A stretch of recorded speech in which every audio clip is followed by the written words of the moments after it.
When it comes to impression, that's a whole new animal because both the Grandmaster and the Stallion were starting with an original car. And impression started with just a napkin sketch where I went to dinner with Ken Reister. We were talking about building another car for Ken, and he said he wanted to build like a 36 to 40 Ford. So I did several sketches, and we picked on this one where I kind of picked a 34 style body with 36 fenders, mid-30s European influences. And then we actually built a quarter scale model, sectioned that, built a wooden buck. We built the frame, we built all the suspension, we actually hand shaped the entire body, and every single component on that car is hand built, other than starting with an LS1 motor, 700 R4 transmission, and a center section from a Corvette in the rear end. I used 34 Chevy gauges and changed the colors on them, but every component is handmade for that car. The best part of impression is the fact that we weren't having to work around existing lines. I got to design what I wanted to build. There is no place on that car that you'll find a piece of sheet metal or a bracket that is bolted to another surface.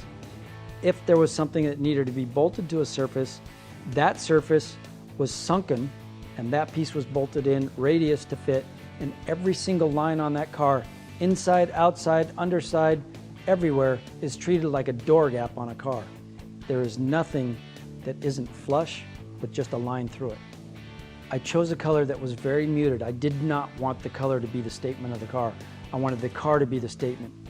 The other reason for this is it's timeless. It's just a beautiful color, and when somebody's going to spend this kind of money on a car, I don't want them looking at the car 5 years from now saying, wow, that color really dated the car, I need to change it. And the other thing is I also studied Ken Reister's wife, Leela. I looked at the color of clothing that she wore, I looked at the way she decorated her house, and I knew that she would like this color. Because I'm building it for Ken, but he's got a wife, and you got to make the wife happy too. And she absolutely loved the colors on this car. I chose that real deep green, kind of an olive, almost gray canvas top, and we used that color even into the seats. And I really tested Jim Griffin on that one because I wanted to use these little V8 logos, and out of the V8 logo comes a French seam. In front of the V8 logo is the same piece of material, but there's no seam in it.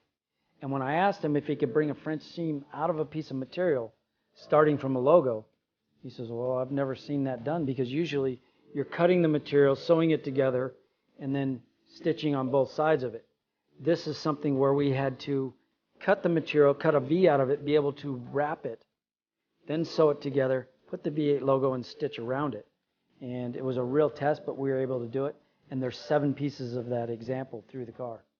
You know, I've never done the research. I don't know if there has ever been another complete concept car that has won the Ridler, but it'd be nice if this was the only one.